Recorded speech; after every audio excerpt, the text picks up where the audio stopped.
candy, fairy puke, British soldiers, candle flames, and surprises. And I wonder how many people in this room can actually make the association between all of those words that I just said and what they might actually be. I suspect that very few people will guess correctly, but now it's time for honesty. So maybe by showing your hand, who thinks they might have an idea about what I might be talking about? And this is kind of what I expected. I expected no one. So all of those funny, weird words that I just said were actually all species of lichen.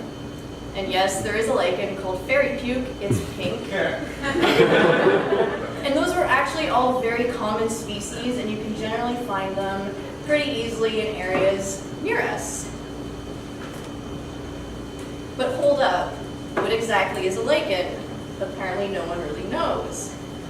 Similar to corals in the ocean, lichens are often termed the corals of the forest. A lichen is a symbiotic relationship, meaning that it's not one, but two individual organisms coming together to form one beautiful species. They are made up of a fungus and an algae, or a cyanobacteria, which is a fancy way of saying blue-green algae, and sometimes they have both. The dominant partner of the relationship is the fungus, which gives the lichen a majority of its physical characteristics, such as shape and its reproductive structures, while the algae is the photosynthesizing nutrient-providing partner. The word lichen itself comes from the Greek word for tree moss. However, lichens are able to grow on several other substrates beside trees, and they can commonly be found on rocks, soil, and dead logs. Really, lichens can be found everywhere, you just need to know where to look.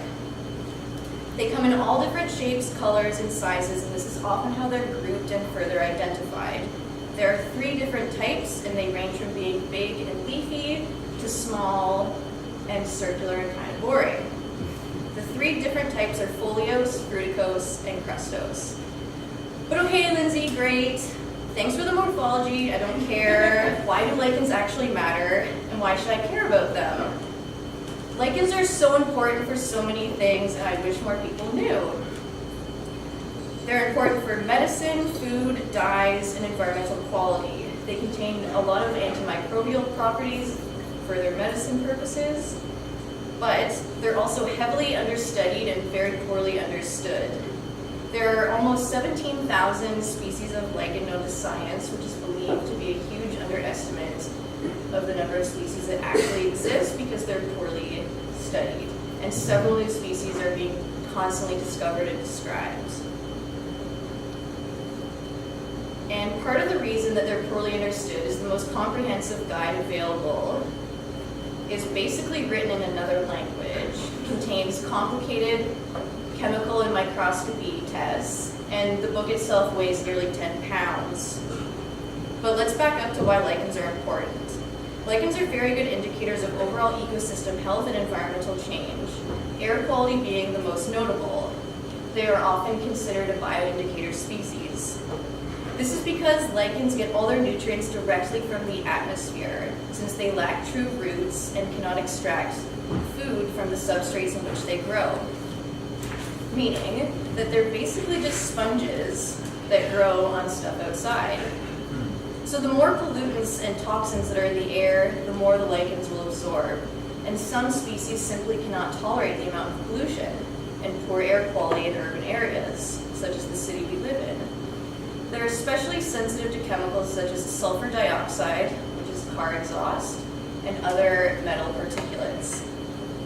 Lichens can also be used to date rocks to determine their age, and this is an area of science called lichenometry.